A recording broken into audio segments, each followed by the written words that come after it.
If you're on YouTube and look for the YouTube icon and just put your cursor over that and hover on and just click the subscribe button and go ahead and hit the notification drop down and select all, because that way you'll know every time that we go live. That being said, we're going to go ahead and dive right into this conversation because this is going to be good. Now, just to kind of bring everybody up to speed, so we have been doing now for a couple of weeks this series called Unraveling Key Challenges Men Face in Today's Society, and it has been very good each week, and I don't think this week is going to be any different. And as always, the problem, because we like to start off that way, I'm ready for my close-up, Mr. Demir. As always, as always, we like to start off with the problem, right? Because the problem is when it comes down to some of the challenges that men face, they could be for a number of different reasons. Everybody has an opinion on what a man should be. Men provide and protect. Men have to make a certain amount of money. Men have to meet this particular standard. They got to be 6 feet tall, six pack, whatever the case may be. So everybody has an opinion about what a man needs to be or supposed to be other than men. And the issue is that can cause a lot of concern because you have to realize, just like everybody else, everybody is dealing with something. Everybody's trying to overcome their own particular issues, their own particular concerns. And a lot of them come from the way that we were raised, just being honest. And it's not that our parents are bad people. It's just that the things they didn't know, they just didn't know. So they couldn't give you those things that you didn't know. Therefore, as these men, as we as men got older, we had to learn on our own. And sometimes that came through experiences, happenstance, and sometimes just education. And so that's what this is all about. And that's one of the main reasons why we've created the Empowering Perspective program, right? Because the Empowering Perspective membership program is all about helping us get to our highest form of existence, right? How do you get to the point where you actually start living in the highest of your potential? How do you get to the point where you start overcoming adversity and just kind of brush it off like water off a duck back? Well, that's what the Empowering Perspective membership program is all about. Teaching you certain things, techniques, skills, so forth and so on, that you can actively employ in your life so that you can think, feel, and choose better, right? So that takes us to where we are this week. Now, the past couple of weeks, we kind of went over some things. We talked about, let me see, Roland kind of talked about, what was it? The results of experiencing negative relationships. And then my younger brother, Chris, last week, we talked about disenfranchised parents. And because we're men, we kind of focus our energy on fathers. And this week, we're going to focus our energy on the elusive search for peace amidst modern struggles for men. Now, this one was selected by our brother Tawami Gaddis. So, as always, we like to kind of dive into the mind of the person who chose the topic. So, this is the point where we turn it over to the available man so he can kind of enlighten us on why he chose this topic and where he wants to go with it. Man, Coach, I swear, every time I speak anywhere, I want you to speak first, and because I feel like I sound educated and well renowned after after you speak. Um, but on a serious note, when it comes to this topic, for me, you kind of hit on it when you talk about everyone has an opinion on what a man should be, and one of the things that really comes to mind for me or deals heavily with me is the mental toughness that is expected of men. You know, I think back on my life, I was always expected to be mentally tough, from my grandmother passing to my parents splitting to my sister passing to my best friend passing to my mother and I'm just always supposed to be tough. But the problem comes in is when I try to go find me a place of solace and a place just to collect myself, to find my find my peace from within myself, to put it all together is sometimes it somehow becomes a problem. The world looks at that as, oh, you're becoming weak.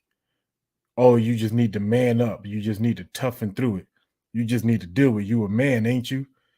And the way that men are able to deal with all the turmoil, all the toils of life, sometimes it's being able to come home and find some peace, either in my office, in my man cave, wherever that peace may be.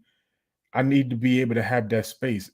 And oftentimes men run into a lot of resistance when they try to create their own place of peace in their own space. That's why I chose this topic. I like it. I like it. Gentlemen, what are your thoughts based upon what Brother Gaddy just said, or what do you want to add to what he actually stated just now?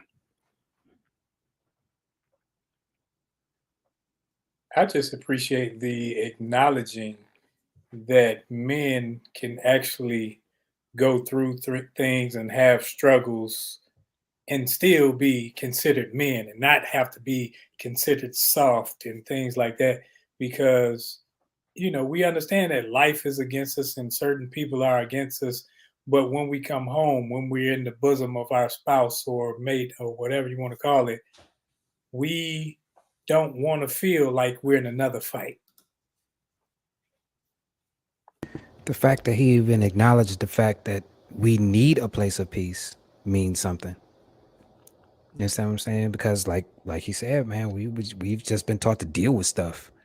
And if we don't deal with it, then we're weak or we're soft. You understand what I'm saying? So acknowledging that is a big deal. I agree. And I like the way you kind of set the conditions. And thank you for sharing your experience with us to kind of help us to understand your quote unquote peace journey. I think also when it comes down to, us as men, it has a lot to do with our upbringing. Boys don't cry, get up, dust it off, stop crying, stuff like that. And so that has a way to kind of follow us into our adulthood.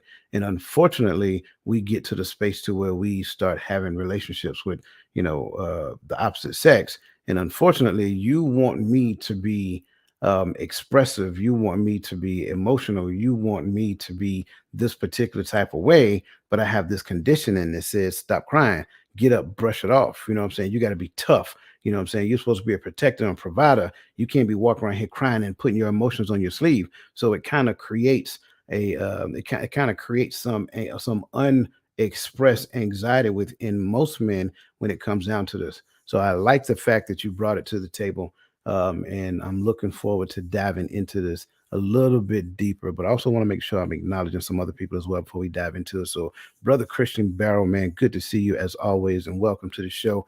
We know that you're gonna hit us with that hot fire question, so we waiting on it. Dial line, dial line, dial line, right? All right, Miss Teresa Austin, good to see you. Good to see you, brother. Be safe out there at the football game. Miss Verlene McCoy, as always, aka Queen V, good to see you.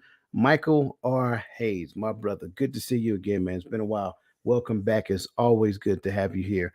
And somebody on Facebook, I got to jump over there and see who it is, but I get there.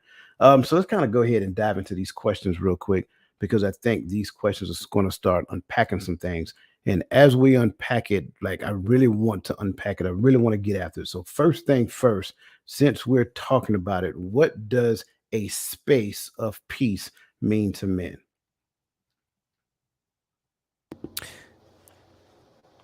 I can only speak for what it means to me. A space of peace is a space where I can get away from everything and just recollect and gather myself so that way I can have the strength and the mental capacity to go back out there and fight some more. You understand what I'm saying? That would be where I would start.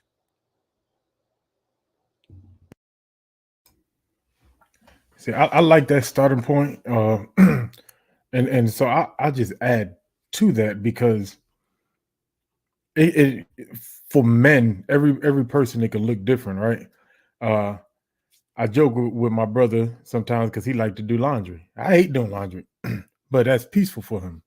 You know, for me, for some men, is watching the game. You know, for me, sometimes it's just sitting in my office, working on something, reading something, uh, watching something, just getting away, like Chris said, getting away from the noise sometimes. And sometimes it looks like being with Bay, being with your boo, being with your lady, being with your wife, whatever you got. Sometimes it looks like sitting up under her and chilling. Watch the game with me, Bay.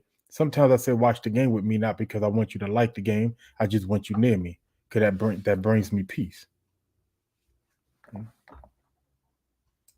And I think first you have to find the peace within, because if you always looking for it from outward sources or areas in the house, I'm going to my prayer closet, I'm going to sit in the car, you are going to find yourself lacking when you can't be in those areas.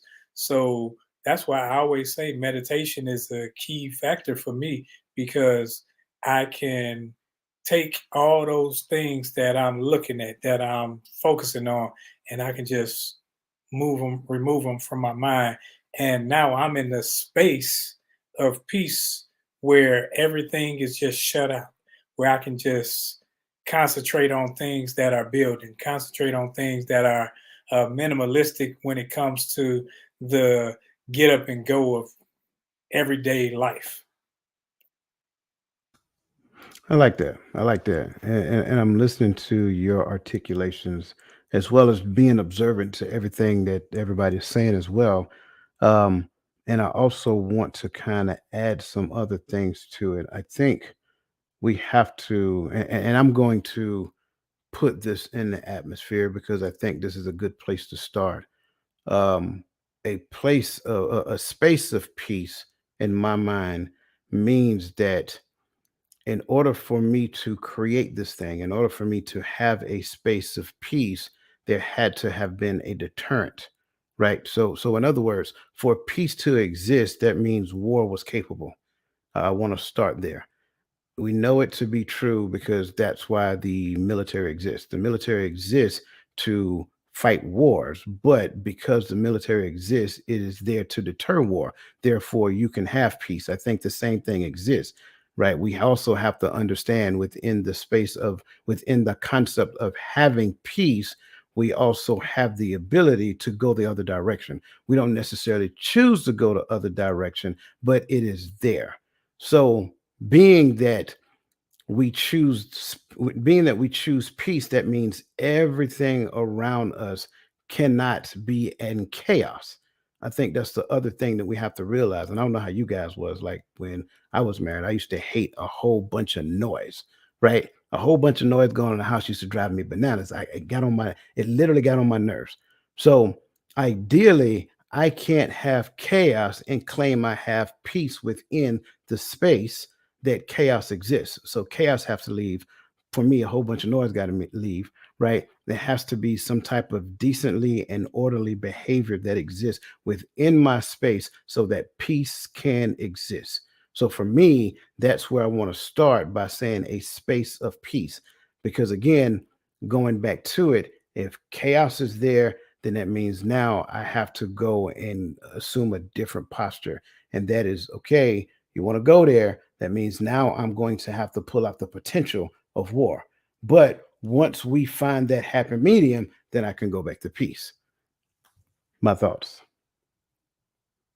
You're muted, bro. I used to be in what most would consider a space of chaos, a chaotic environment. When I was a single father, and I had 5 kids in the house, and it seemed like all 5 kids wanted to be in my bedroom. And you got back then, I had one cell phone and 2 teenagers. I had one on the cell phone and one on the house phone and one TV. Yet everybody in this same space. And then I got a baby and I got a toddler and I got a one above that. And it's like we all in the same bed, and I'm sitting up there just loving life because I have peace because all of my babies are safe. I'm sitting here with all my seeds, and I can see them. Might be arguing and all that other stuff, but I think the togetherness is what brought the peace for me. Not just everybody they arguing over the phone and over the loud TV. Who gonna watch Blues Clues or whatever? It was peaceful for me because of the people that were sharing it with me. So in other words, what I'm hearing you say is that you rose above the noise. Oh, definitely. Okay. I like that. I like that. I definitely find peace, especially when all my kids are here and we're all together. We're sitting in the living room watching TV. The whole family's together. that's definitely a peaceful place, because the noise is not necessarily chaos. and I and I'm playing with words right now because it can be chaotic, but to me the noise is not necessarily chaos, because my kid is they're making a noise. I know that everybody's okay. Like my mama used to say, when you get quiet is when I got to come check on you. But and so I do find peace in that, knowing that I can hear them scream, I can hear them bang. But there's moments when I turn into coach where I'm like, all right, now, if I hear one more foot over my head, I'm cutting everybody's toes off. Y'all can walk around here with nubs. Hey, I'm joking, but He's joking. Yeah. it's a joke. Yeah. But they get the point when I say it. And I do say that, don't get me wrong. I say that and they know I'm not finna cut their toes off, but they know they start tiptoeing upstairs. Um, because at that moment, it's a moment when I do need that quietness. Because it's a moment because I think it's disingenuous for us as men to pretend like there's not a lot of stuff going on up here, because we got stuff that's going on at work, and a lot of us would love to say, when I leave work, I leave that there. Sometimes it's some stuff you're not sure about that might arise. But then you worried about what's going on at home, the kids starting sports, you got to get equipment, you got to pay dues, you got to get this. My son's outgrowing his shoes, and so you and y'all could attest to this. Y'all got multiple kids. You got to think about all of that at once, and sometimes you just need to sit down and look at everything, and you need that quiet to just say, you know what, I need to put this in order, and I need to figure it out. I need a game plan, and y'all right now, y'all affecting that game plan. And see, that's kind of like what I'm talking about. Like, I mean, I hate to say it this way, but yeah, when all the other stuff is going on, I've been out in the world and done all this stuff over here, I done had to do all this stuff over here, and then I come home. I am coming home. Don't get me wrong. Like, if I'm coming home to the family, like I'm coming home to the family, I look forward to spending time with the family. But spending time with the family, like you said, that time you guys sit down and watch TV and relax and enjoy whatever. Like we used to love to watch movies. So when a movie came on, bro, it's like you could hear a pin drop in the house. And to me, that was peaceful. But when you hear all kind of like, when my kids used to have friends over, you hear all kind of chaos sound like a circus. I'm going around the corner and say, hey, listen, I understand y'all I understand y'all having a good time, but y'all better tone it down. I'm gonna give you a warning. You better tone it down. Because again, I can't do all of that mixing up, because all of that mixing up prevents me from thinking. It prevents me from having complete thoughts, because in the midst of thinking, then this just happened. So now I got to go see to this. And then I'm thinking again, now this just happened. Now I got to go check on that. Because again, when they're around there making noises, when you hear something that sounds kind of, out of order, you got to go check, because somebody probably just got hurt. So now it's a lot of moving parts and a lot is going on. So that's just kind of like why I say that. And again, that's just me. That's just my way of doing it. And I'm still that way to this day, believe it or not. Want to kind of dive into chats real quick, because we got some key points that are being made. First and foremost, shout out to my boy Big Baby, aka Stephen Kyle. Good to see you, brother. That's who over there in Facebook lighting it up. So man, it's good to see you, brother. Let's see. Lisa Key says, asked a question. First of all, is peace interpreted how the individual find peace? I am mindful that our Father tells us, my peace I give unto you. Yes, it is interpreted by the individual. My peace might not look like yours. Your peace might not look like mine. But at the end of the day, we still come out in a different mindset when we dive into that space. We still come out in the okay, I can go out and deal with the world again kind of space. This might not look the same. So yes, I believe it is interpreted by the individual. The end goal is the end goal, though.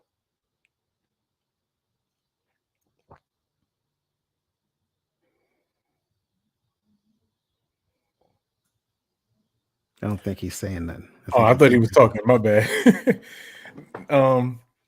Man, Lisa Keys, this is one of my favorite scriptures. Rolling to tell you, this scripture led me down the whirlwind of thoughts when it comes to scripture. Me and him was on the phone every day for like what, a year straight after that. And I called him about that very scripture. And I don't want to get it mixed up, right? There's definitely an inner peace that doesn't allow you to quit because the walk gets hard, right? And I think we have to recognize when that statement is made, right? So when he says, "My peace I give unto you," right? That does not negate to me, right? My brothers could correct me if I'm wrong. That does not negate to me the fact that while we travel this world, even while we're on this walk and on this journey, we face chaos every day. Men are not always capable of laying everything down at a moment's notice to jump on something else.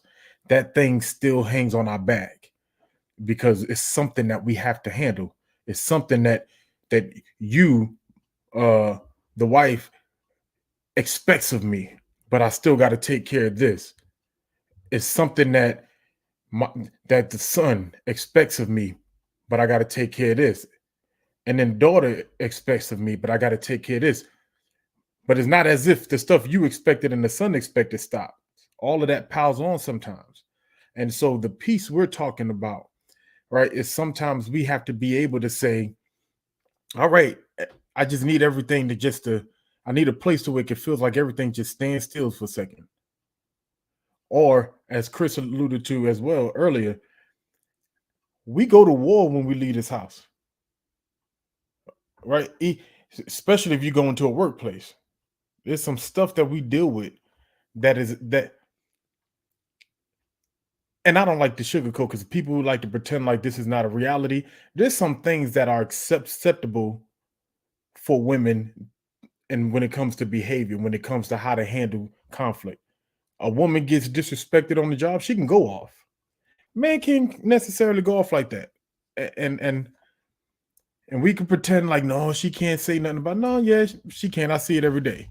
And so sometimes we need to be able to drop that load, decompress, but we don't want to come home and come right into a fight. I think that's what Chris was alluding to. So with all of that going on, then we got to come home and go into a fight. It doesn't mean that the peace that Christ gives unto us disappeared, because I'm still fighting. But I also recognize that not only does he give me peace, but I also recognize that the Father gave us a Sabbath, a day of rest for a reason. We take that for granted. For the Sabbath, for the man was not made for the Sabbath, but the Sabbath for the man. That's a time of rest for us as people. So just like we talk about, so this is kind of like the same avenue. I believe that I'm speaking from, I'll say.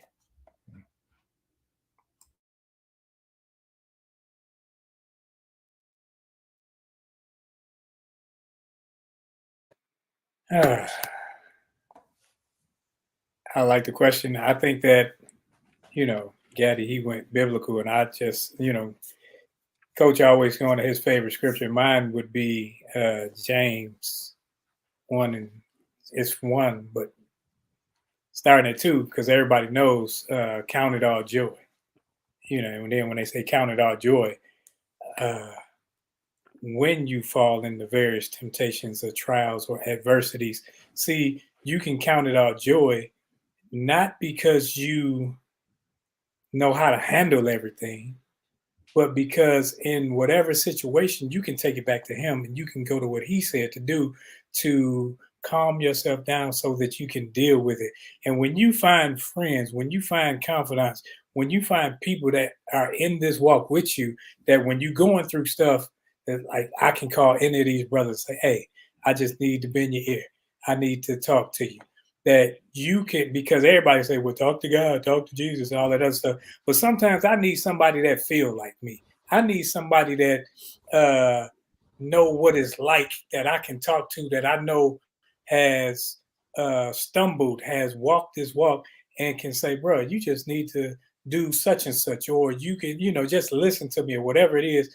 When I can find those people that are confident, it helps me walk in this peaceful state a little bit better, a little bit easier, because now I'm in the individual battle, but I realize that my individual battle, I'm just not an individual.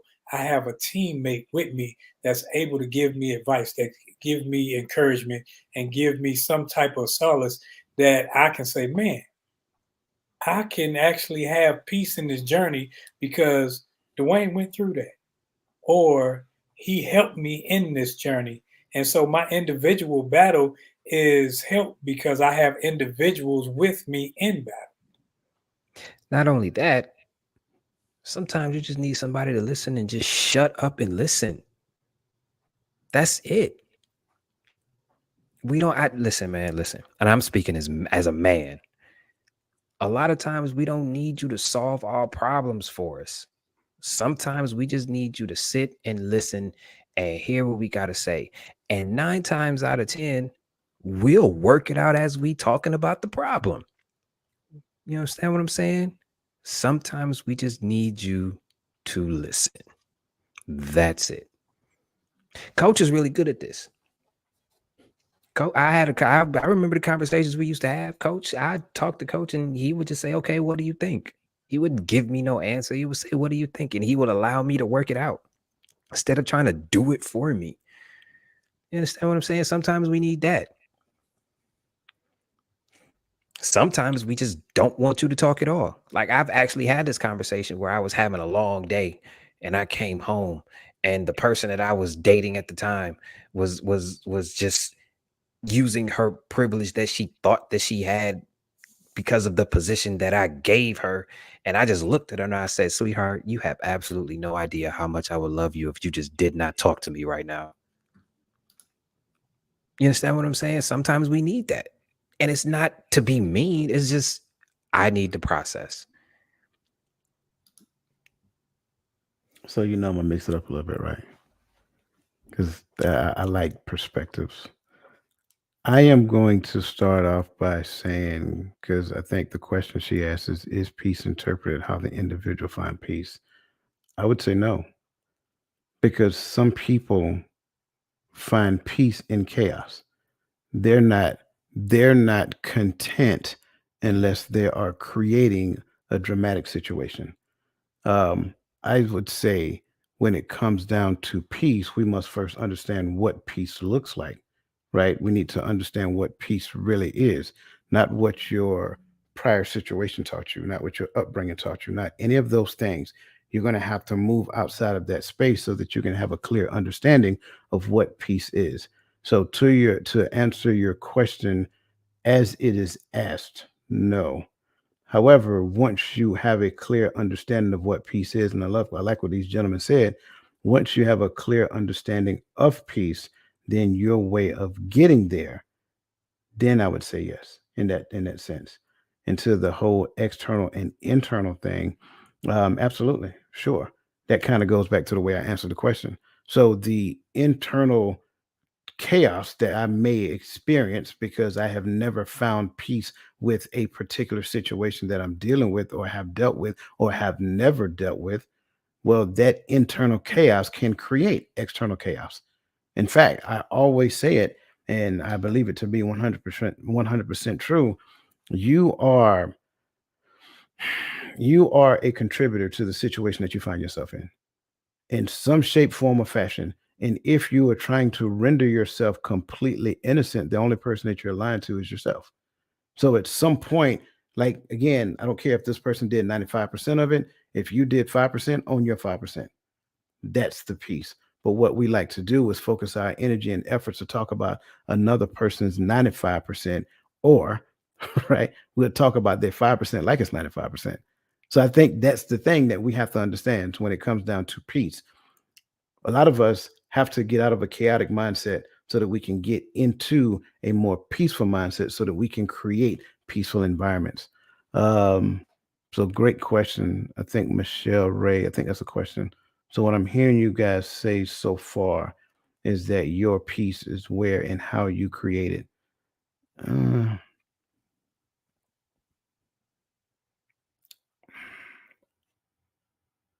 let me let the brothers handle that one first. I think in the respect of what we were saying at the time, yes. And by saying yes, what I mean is we all can create our peaceful environment based on different things. You know, sometimes it's peaceful for me to just turn on Madden or turn on 2K, sit down on the couch and go.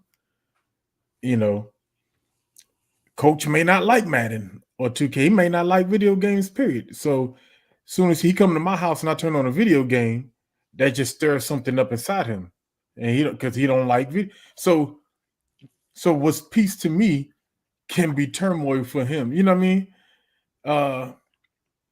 So I think in that aspect of how we create our environment or our place, because I think the term place of peace triggers some people differently. But our peaceful environment, yeah, I think it's all dependent. I think the peace is, for me, it's internal because I don't care what's going on around me. Because I'm not looking for peace over here or peace over there, or I gotta go fishing, or I gotta go get a drink. I gotta go. No, because I have it internally. So I think I'm a person where I'm chill 99% of the time. Even when I play sports, I'm chill because I'm thinking, I'm cerebral. So now I'm in a peaceful state at all times. And if I'm not, it's because something else is an antagonist outside and it shook me. And if something shakes me, it's more than just, oh, well, the light gonna get cut off on the first. Okay, that's not taking my peace because now I just say, okay, what I gotta do? I gotta maneuver to get this handled.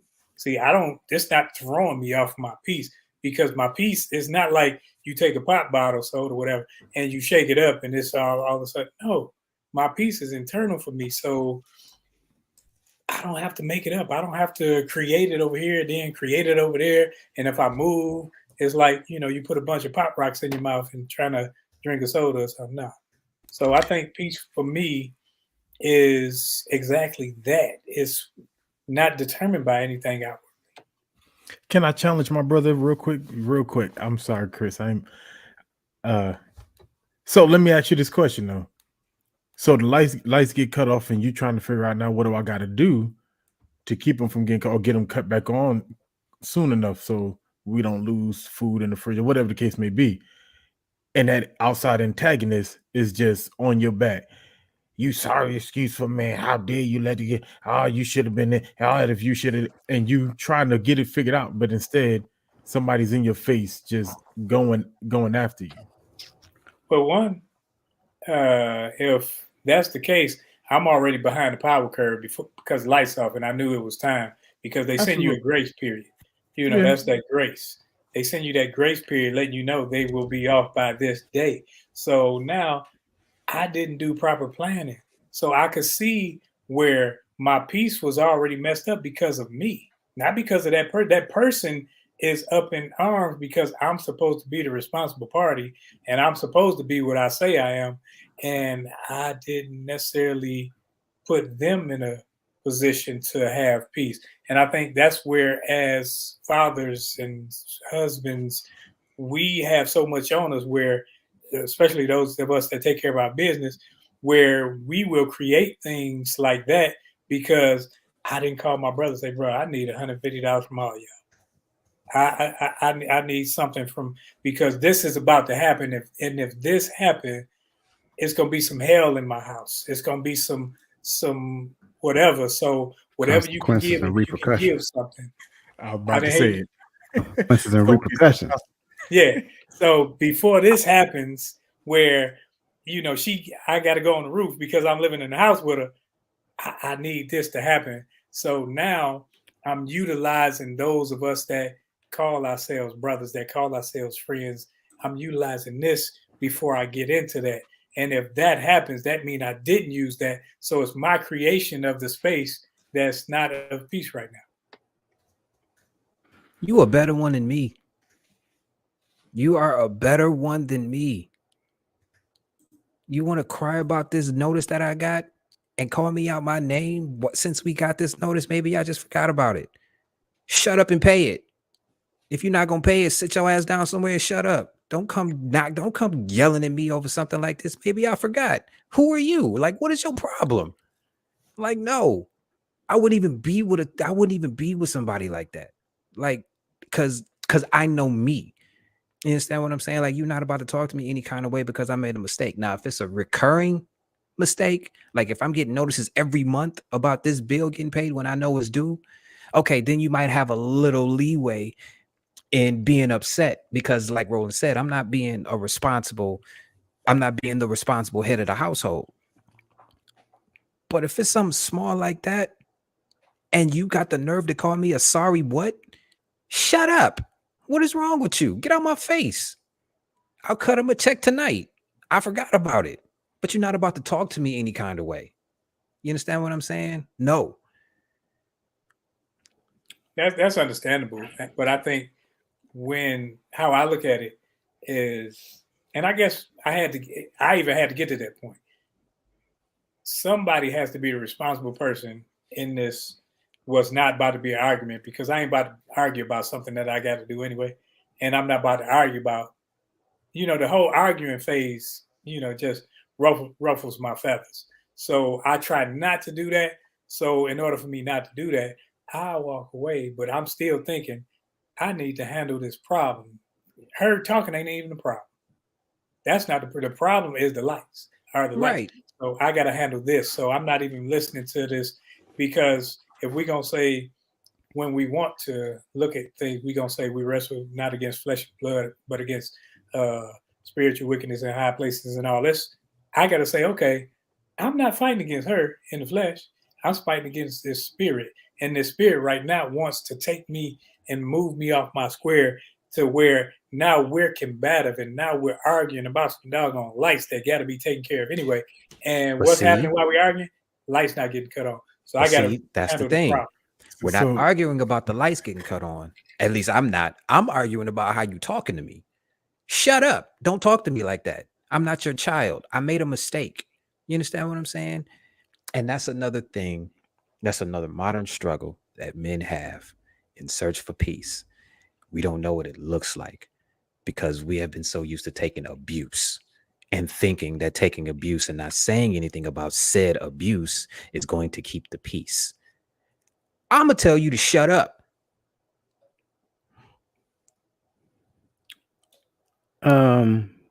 Yeah. So again, I go back to what I said before. You are transactional in that relationship. You have even if she's talking to you sideways, like, I hate to say this, but I don't hate to say it. You knew who she was before y'all got into the house. So that's my point. Like, for whatever reason, somebody put the beer goggles on and say, okay, well, we can fix that, in due time.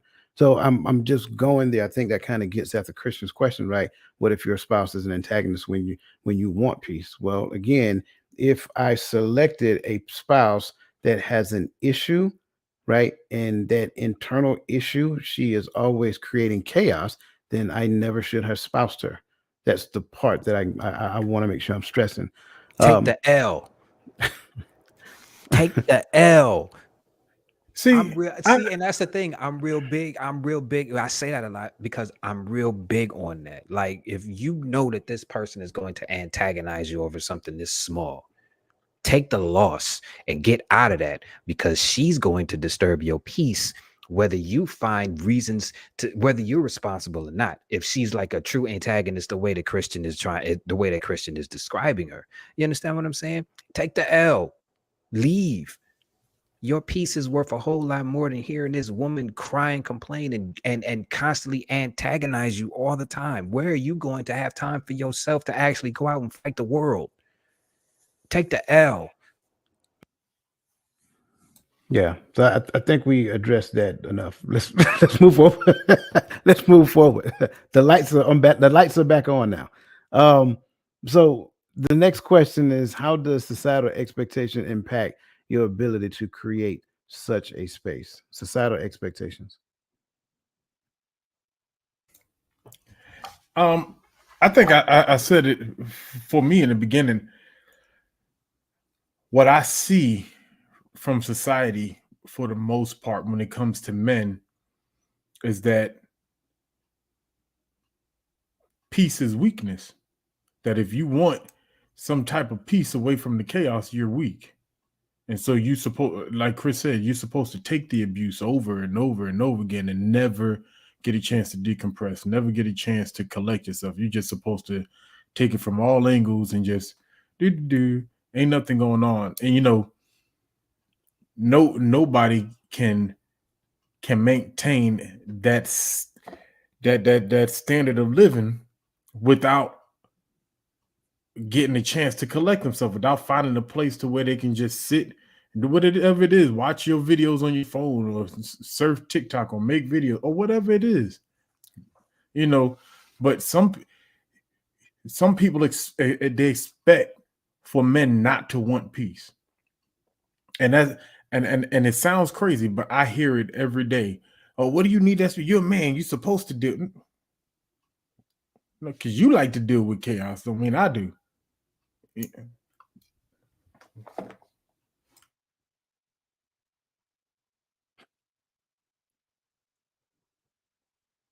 What you got, Ro?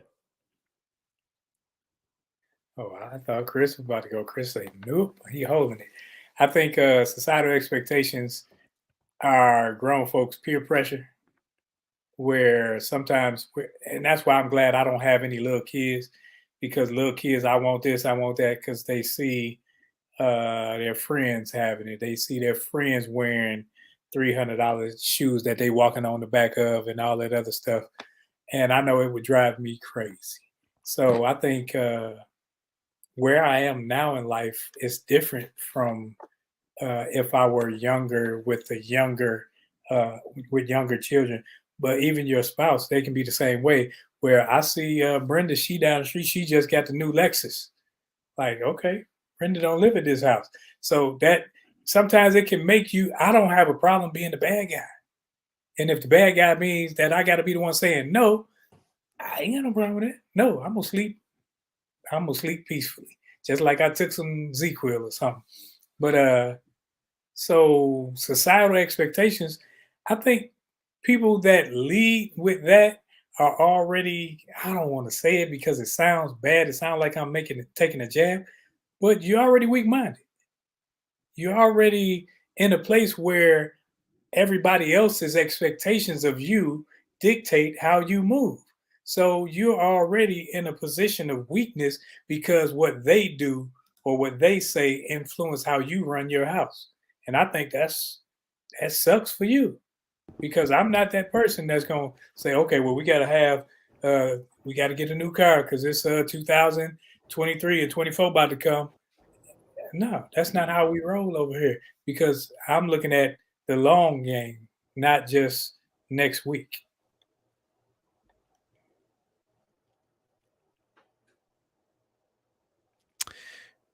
I'm going to piggyback off of Tawame, and I'm speaking as a man. We're always supposed to be fighting, no matter what. Like, we're not allowed to rest. You understand what I'm saying? We're supposed to take everything from everywhere and just take it. You understand what I'm saying? So that in itself can kind of keep you from creating such a space, because you're constantly in fight mode. Like, nobody ever told you to sit down and chill out, breathe. Nobody ever told you to just listen. I have seen men just sit in their cars for hours at a time after they get off of work, just to have a semblance of, okay, I am alone. I can gather my thoughts and I can think. You understand what I'm saying?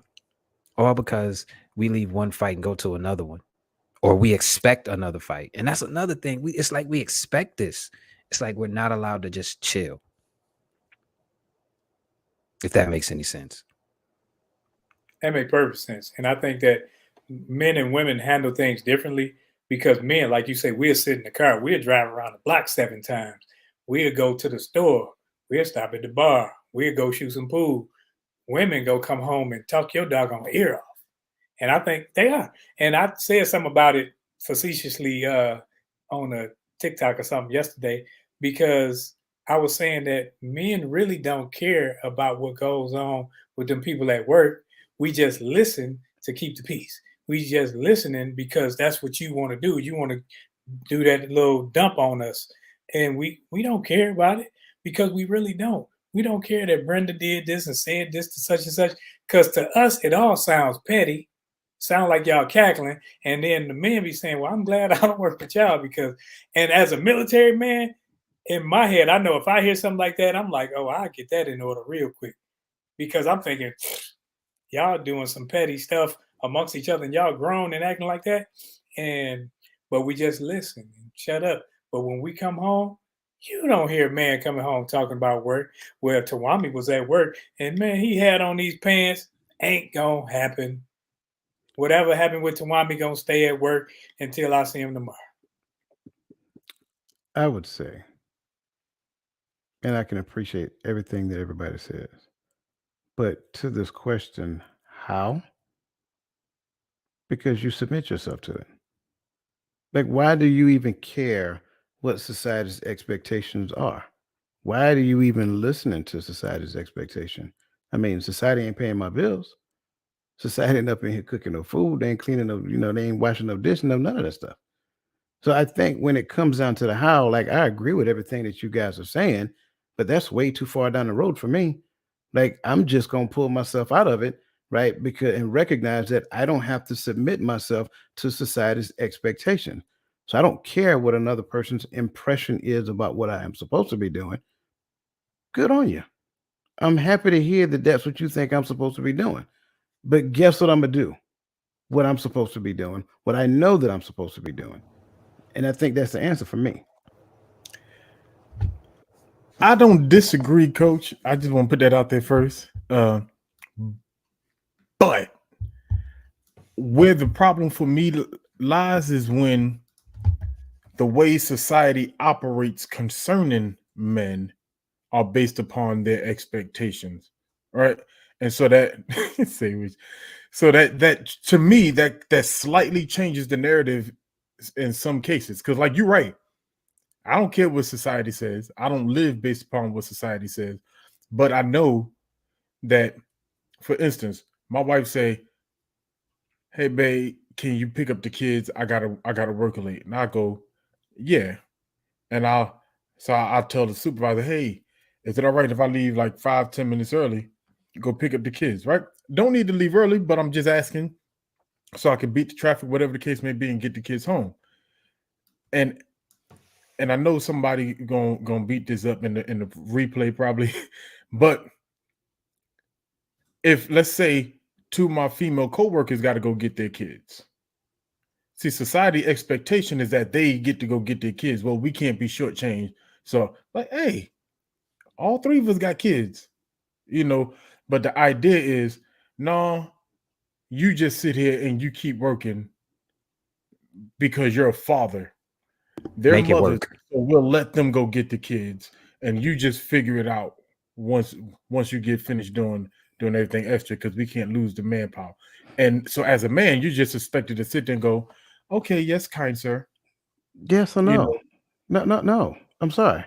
I got to get my kids. I'm leaving. Me letting you know that I'm going to get my kids is a formality. Right. You can say no all you want to, but say that as I go put this key in that black truck.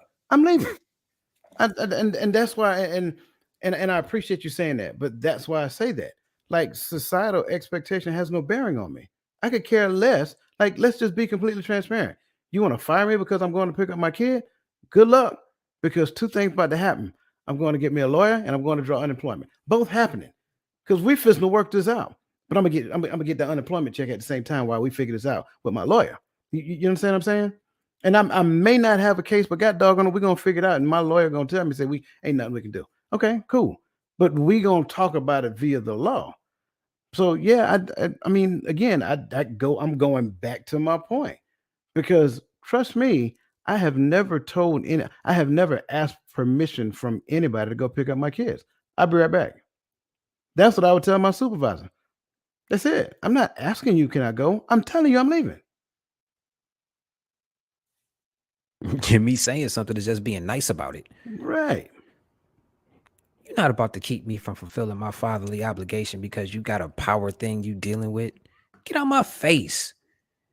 Go manage something and leave me alone while I go pick my kids up. But I'm sorry. But we've all seen that, especially in the military. When a man says, "Hey, I got to go get my kids," a male soldier, what's normally Big Sergeant response? Where's your wife? Female soldier say, "I got to go get my kids." I was Big Sarge. I ain't never asked that.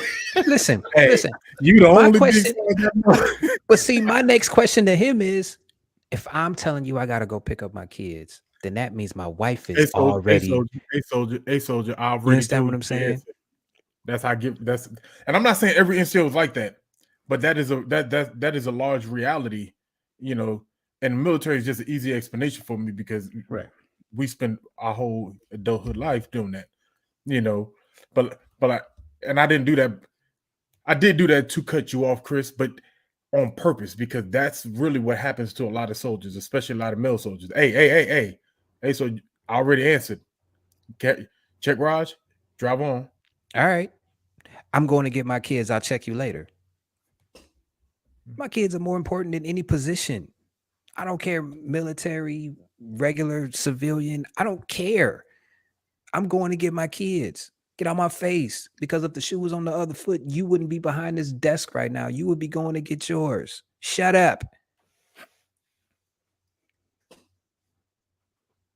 Christmas response tonight. Shut up. All right. so we're moving on to the next question. Let me make sure everybody got it. Okay. In what ways do external pressures, such as work stress, family responsibilities, or external relationships, interfere with your ability to cultivate a peaceful environment?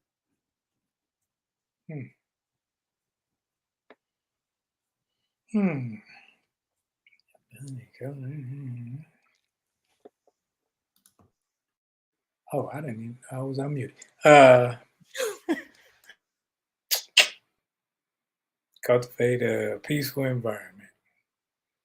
I think if you allow these things, and that's where the maturity levels come in, when you allow outside interferences, whether it be external pressures, work stress, the most important thing to work on is always going to be self. Because as long as I'm working on self, external pressures, work pressures, family responsibilities, all of that comes at a minimum cost. I don't know, external relationships, is that like friends? Or is that saying like if your girlfriend tripping with your wife? I'm just kidding. I gotta pick. But I think Coach's answer would be yes. Hey, if that's how you see it, bro, run with it. No, but I think that's one of those things where maturity comes in, and those who aren't necessarily mature will allow these things to impact their home life, their peaceful environment, their inner peace, their synergy, more than those of us who are mature enough to say, okay, like, because we used to have first signs that barked, and more they bark, I'm like, Roger first sign, like, I'm not letting you get under my skin because I don't care about people talking loud. I don't care about the outside interferences because I'm already contemplating what I'm doing next and how I'm going to fix whatever. So I'm not letting you move me from here to there simply because it's moving you. I think the major thing is that none of us were taught how to process and let things go. That's where I'll start. We were never taught how to process things and understand that what is happening outside of you has something to do with you, but it kind of doesn't have anything to do with you, if that makes any sense. You see what I'm saying?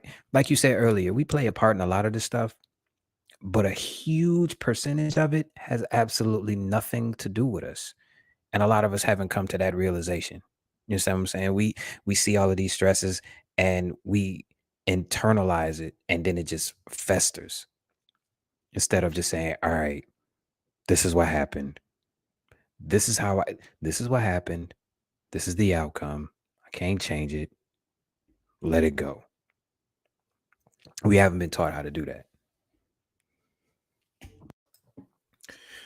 In this specific question, I just had to read it again while y'all was talking. Thank y'all for giving me a chance to read 3 times.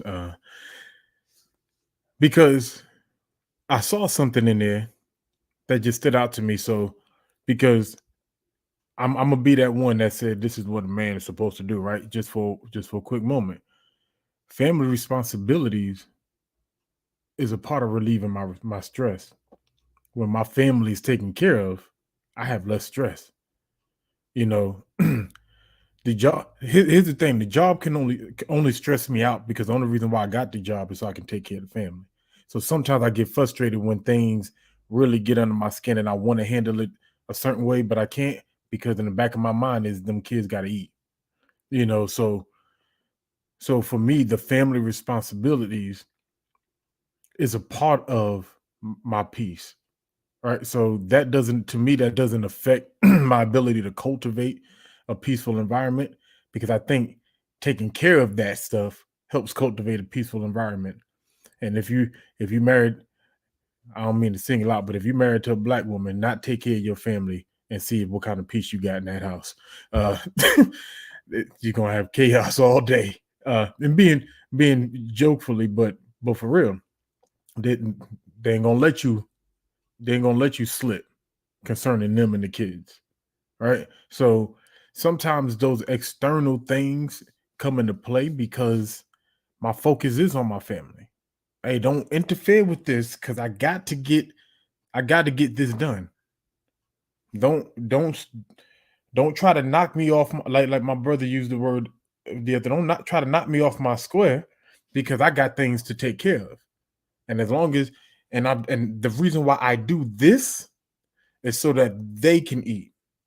And so when you affect this, it affects that. So that's how I look at when it comes to family responsibilities and external relationships. To be honest with you, if we're talking about spouse, like Chris say, I sit in that driveway for an extra 10 minutes sometimes. And it's not because my wife get on my nerves, but I know my responsibility, if she's home before me, go upstairs, kiss them babies, play with my son, and ask my wife how her day is. Like I, I may not want to do it, but that's what I'm going to do. And so I have to be ready to have a listening ear for her to tell me how I did, because that may be short or it may be long, depending on the kind of day she had. You know what I'm saying? So that's part of that responsibility. So so not always does it play a part? Because I'll take that extra ride around the block. I'll sit in the driveway for a second, and then after she pours it on about a day, I go outside and sit on the porch for a few minutes. Like, so that to me, those things don't interfere with my ability to cultivate a peaceful environment, specifically these things. I believe, if I understand it right. I so I'm with you on that piece, Gaddy. And it's very few people, family wise, that has the ability to um kind of get me a little anxious. Very few, right? If I was married, of course, my spouse, obviously my mom, because she lives alone. Um, and I have a few aunts and uncles that I am ultra conservative when it comes down to them as well. Um, cousin, like I got a cousin, she's like my sister. Like, no, she is my sister. So again, those people, right? Um, but then you go a little further outside of them, you have family members there. Like I would be concerned, but I won't experience anxiety when they're going through a thing. Then you go a little further outside of them. I would be curious, but I won't be concerned. So based upon the relationship, it it kind of equates to how I respond. Work, well, work has a purpose. That's it. right? Work is not who I am. And I've said that so many times before. Like, regardless of what my title is at work, that is not my identity. So, in essence, work stress, if I am experiencing work stress, it's only because I want to do a good job for the sake of who I am, not so much as me trying to impress anybody at work, whatever that looks like.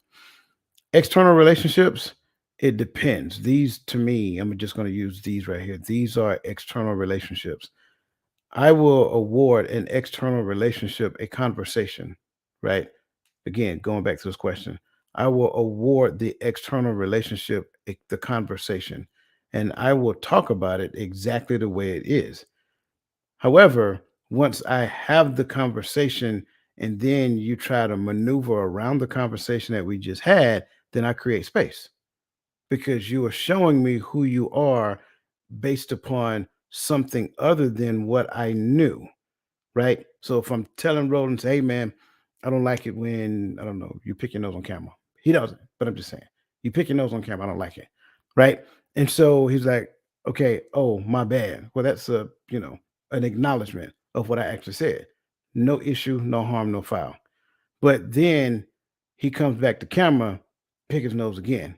Hey man, what's happening? Well, see, my nose was itching, and see, I needed to scratch it, and you know what? Hit the button, man. Get off camera and pick your nose. You see what I'm saying? So now it's a different type of conversation. But the second conversation is my choice. You understand what I'm saying? The first conversation is out of responsibility of the relationship. The second conversation is my choice. Because here's what I do know: if Roland picked his nose the second time on camera, he knew he picked his nose. Guarantee you did, unless it's just one of those freaky habits that he got. You know what I'm saying? But he knew he did it. So that's how I look at it. And so when it comes down to these particular things, right? You look at work stress, it's more so of me. Family's responsibility, right? That's more so based upon the connection between family and I will also go a step further that blood does not always define family, right? So I'll say that as well. And then when it comes down to external relationships, well, those external relationships will present themselves at the level of the way that we behave in that relationship. If we behave in such a way that we value the relationship, therefore both parties are valued in the relationship, then the relationship is going to be a healthy relationship. But when we behave in such a way that value is not being extended now it requires us to have a conversation because we're presenting something outside of our original agreement. Well, funny, this actually sounds like relationship now because it is relationship is relationship, right? We confuse it a lot. We like to parse it, say, oh, well, this is different. Oh, well, this is different. Oh, no, because at the end of the day, you exist in relationship based upon your identity, not because your assumption or not because some bad teaching that you were taught in prior years based upon weapons of mass instruction. And that's kind of like how that works. So that's my response to this question. Roland, I don't know if you responded. Somebody, I think somebody, Roland or Chris, one of you guys. No, I already went. I already Okay. said All right. something. Very well. And I think that was the answer to Brother Barrow's question. That was my response to his question. You guys kind of want to jump on that, or you guys good, or your thoughts? How can you resolve outside interference? One, you say something. After that, if that interference is still there, you remove yourself. You have to love yourself enough to say, hey man, I ain't got to deal with this. You need a level 2 when dealing with me. I don't have to deal with you. You understand what I'm saying? I just asked you not to do this and you still doing it. So you showing me that you really don't care. Take the L. I'm leaving. Friend, family, work, don't matter. You got to love yourself enough to understand what you will and won't put up with and stick to it. Because there are going to be people in your life that push your boundaries just because they think that they can because of the position that they hold, or they just want to test you to see if you really the person that you say you are. Love yourself enough to say, hey man, I don't have to deal with this and I don't have to deal with you. Get on my face.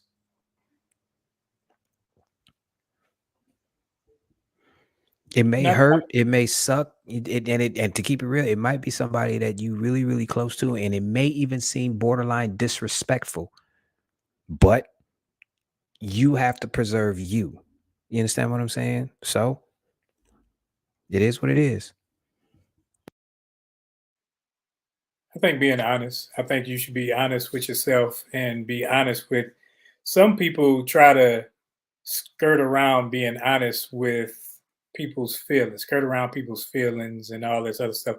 So then when outside interferences think that you're supposed to move left and you move right, you feel guilty.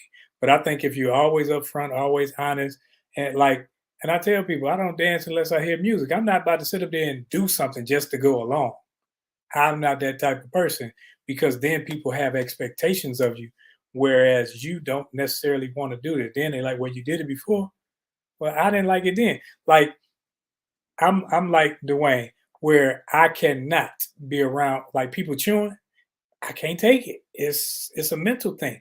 I can't take it. But instead of me arguing, stop chewing, and all this other stuff, I'll remove myself first because it's something that you commonly do apparently. So I'm just gonna remove myself so you can be comfortable.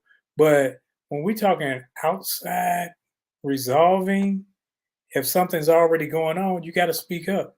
When you speak up, not in a harsh way or anything like that, but say, hey, especially when it's the treatment of you or something that you care about, when you say, hey, I don't like the way you did this. I'm not being nasty. I'm just telling you what I don't want to accept and I won't accept any longer. If you have a problem with it, that means you have a problem with our relationship. That lets me know, cool, I can move differently.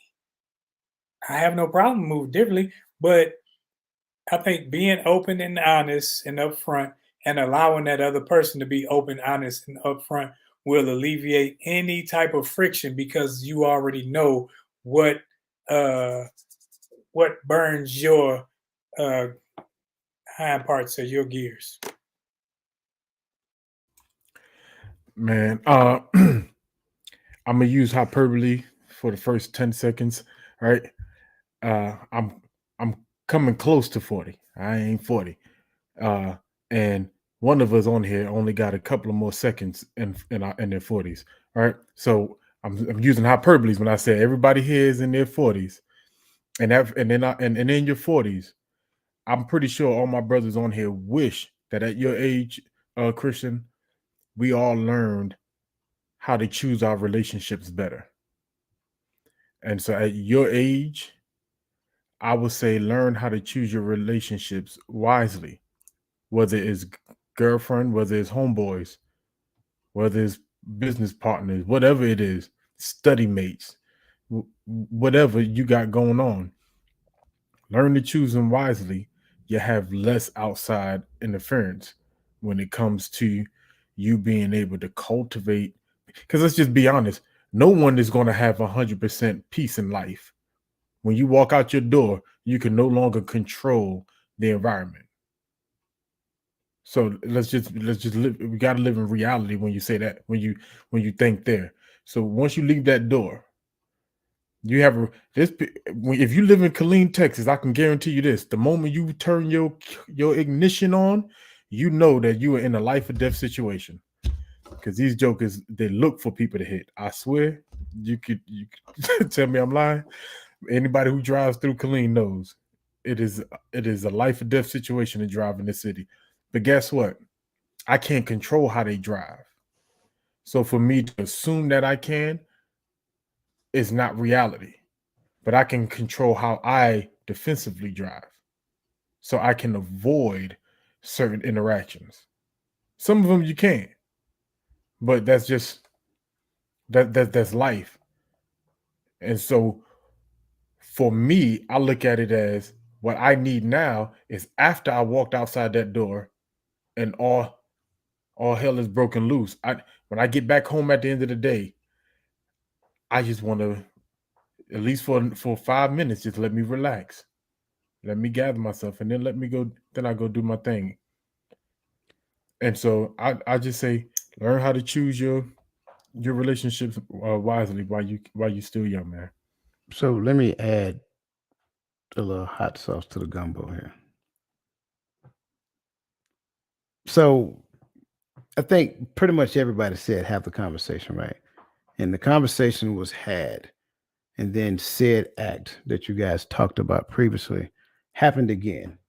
And they said, oh, my bad, that was a mistake. No, it wasn't.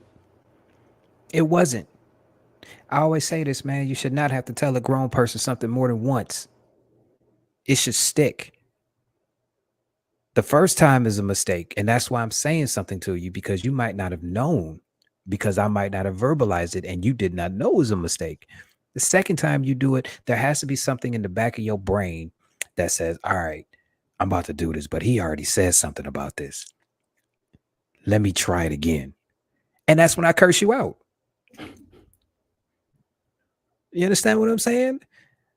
That's when the angry guy comes out, because I told you this, and you pushing a boundary that you really don't even have to, because I already told you this is how I feel about this. Don't just blatantly disrespect me just because you think that you can. No, get out my face.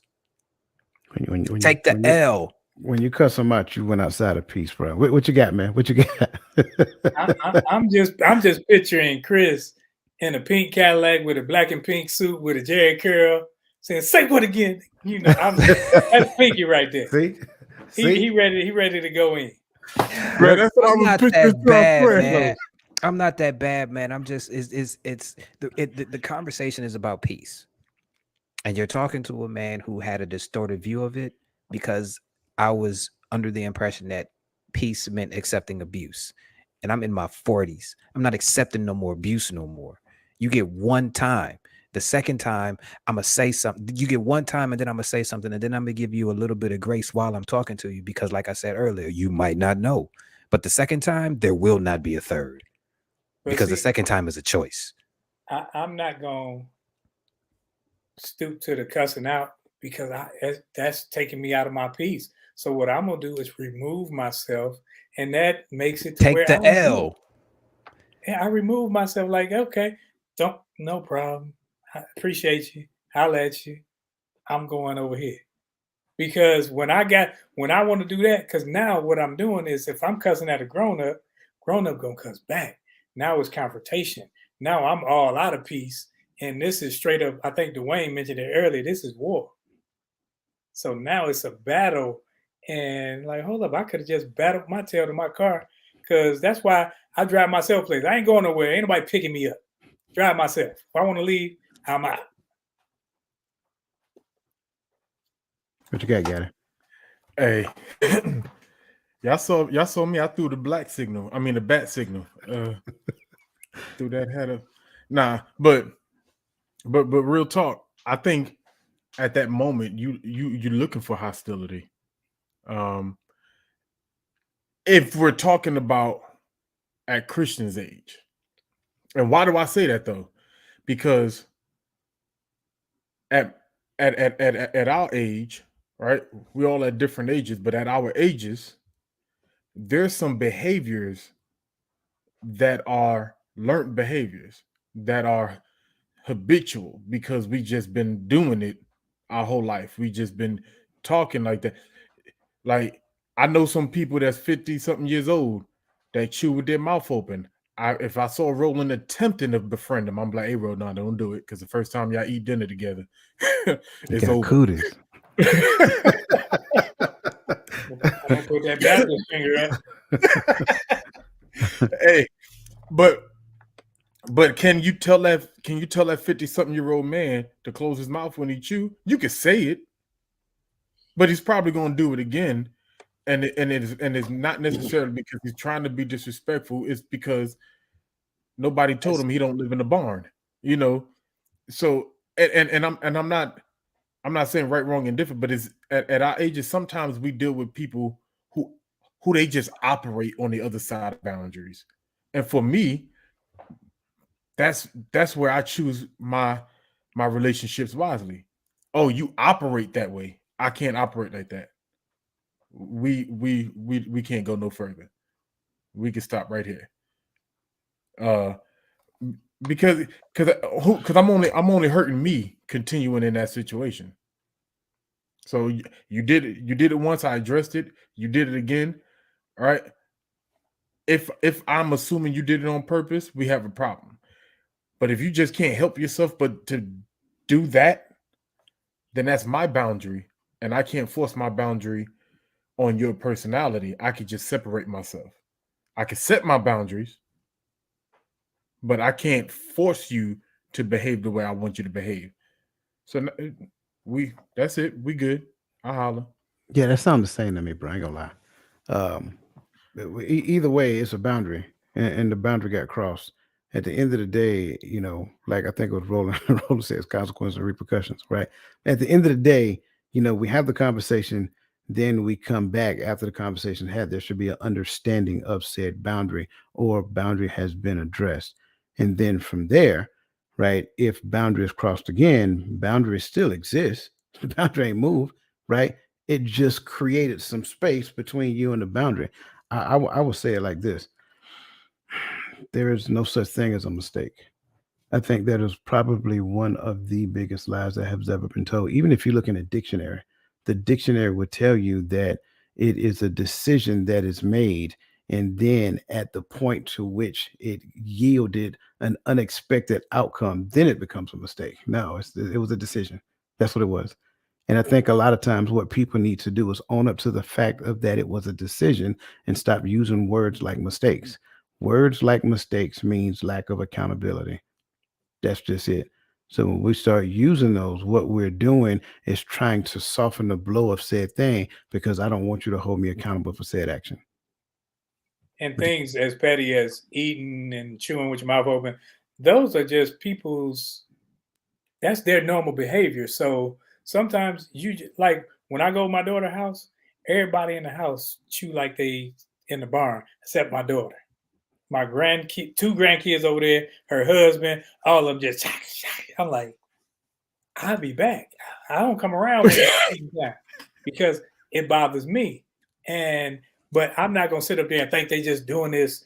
And I can't. I told you that bothers me because they are naturally being themselves. So I can't fault Plus them for minute that. throat.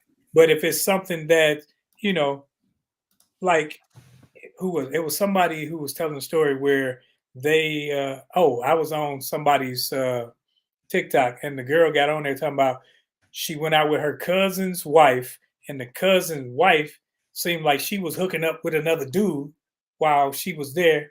And it's like, hold up, hey, I'll let you know, hey, you ain't gonna roll like that around me. Now, if you want to roll like that, don't invite me around. If that's what you're doing, because it looks like this. I don't necessarily know. You can tell me that the rain is falling upside down, whatever, don't matter.